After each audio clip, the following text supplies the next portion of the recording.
Hey friends! To those who don't know me and are weirded out by me calling you friends, my name's Salma Abdelghaffar. I have a super long last name that resembles the alphabet when you see it on the back of my sweaters. I'm from Egypt, and I have like 10 siblings. That's pretty much me in a nutshell if you ask anyone. So we're practically friends now. Even though I may be plainly portrayed with these facts, I'm here to share with you why I like to refer to my life as beautifully chaotic. Leading up to this speech, there have been a plethora of moments, good and bad, that have shaped me into the bizarre person I am today. After a long reflection of my life, which wasn't easy, and rewriting the speech about 6 times, I can finally say I've narrowed it down to 3 moments in my short 16-year timeline. I'll share with you guys 3 stories that I don't think I've talked much about with anyone and what I got out of each experience. Hopefully, you can get something out of this too. Number 1. As many of you know, I grew up in a busy city called Cairo in Egypt. Up until the age of 12, I attended a school there called Modern English School, which is honestly the most heartwarming and cozy environment any kid would wish to grow up in. There, I made friends that are still part of my close circle today and memories I'll cherish forever. But amongst those memories that can still make me instantly smile, there were some rocky times. From around 3rd to 6th grade, I was bullied by a bunch of girls I thought were my friends. I usually avoid using the word bullied because it categorizes me as a victim. But looking back at it now, when people use harsh and vulgar manners towards you, resulting in you crying every day for almost 3 years, it's bullying. I went from being best friends with these girls one day to enemies the next, and because my 8-year-old self couldn't wrap her head around what was going on or find the reason for this hate, I began picking up my personality and blaming myself. If someone commented on how loud I was, I'd instantly try and change that. If someone made fun of my love for reading or bothered me for hanging out with a person they didn't like, I saw my enjoyment of books and kindness towards others as faults that needed fixing. The list goes on, and it's surprising how so many small insecurities can root from childish or immature comments.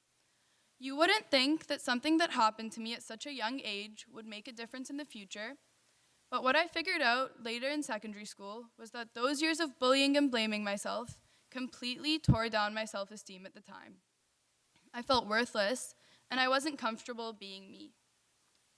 Number 2, at the age of 10, I witnessed and lived through the Egyptian Revolution, which was part of the Arab Spring.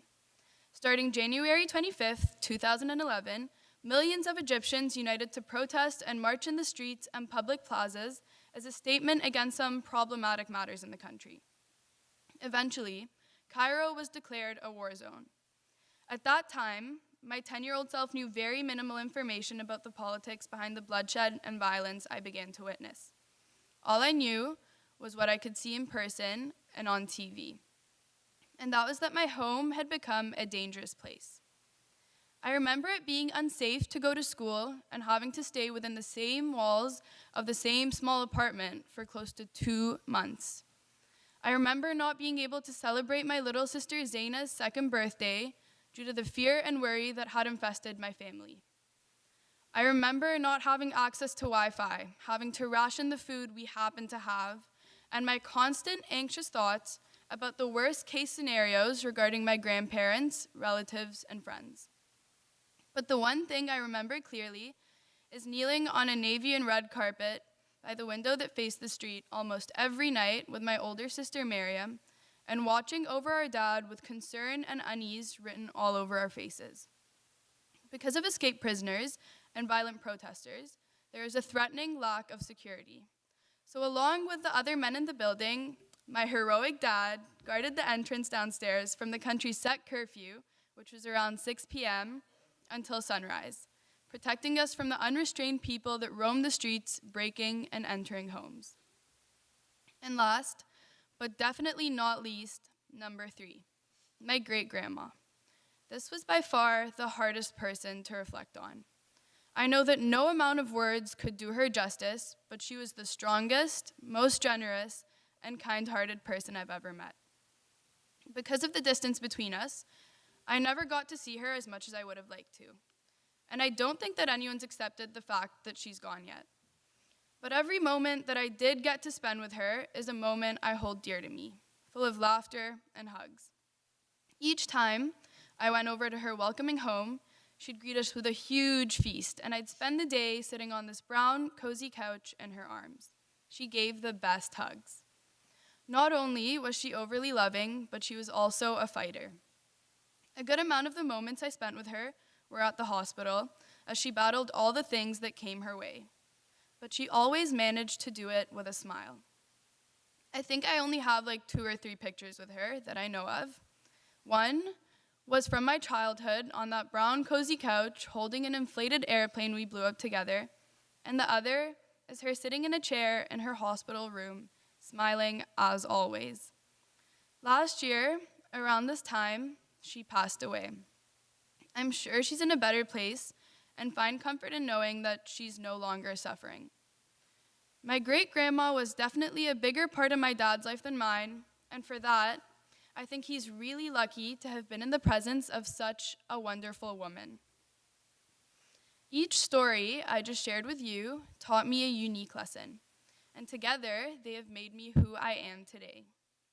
From those girls back in primary school, I developed a strong sense of self and matured. I know what everyone's thinking.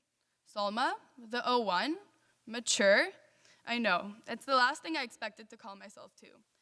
But to me, maturity isn't being born in 2000 like all you bros here to my right, or talking like an adult, because we all know my vocabulary consists mostly of the word mans and Bob's Burgers references. Maturity is being in a tense situation, and instead of making the other side feel bad back, you try to understand where they're coming from. That's my indication of maturity, and I feel like I'm getting there. It's interesting how such negative experiences that seem disastrous in the moment can lead you to such positive outcomes. These moments have hindered me emotionally and resulted in me being a little more closed off than others. But because I went through so many stupid and traumatic fights, ones later on in life didn't affect me as much. I've learned how to deal with situations like those, and anyone that knows me knows I'm not afraid of standing up for myself or fighting for the ones I love. So thank you to those girls for tearing down my self-esteem, because you allowed me to build it back up myself. And trust me when I say, feeling worthy and loved from within tops any other feeling in the world. From the second story I shared, I learned to never take anything for granted.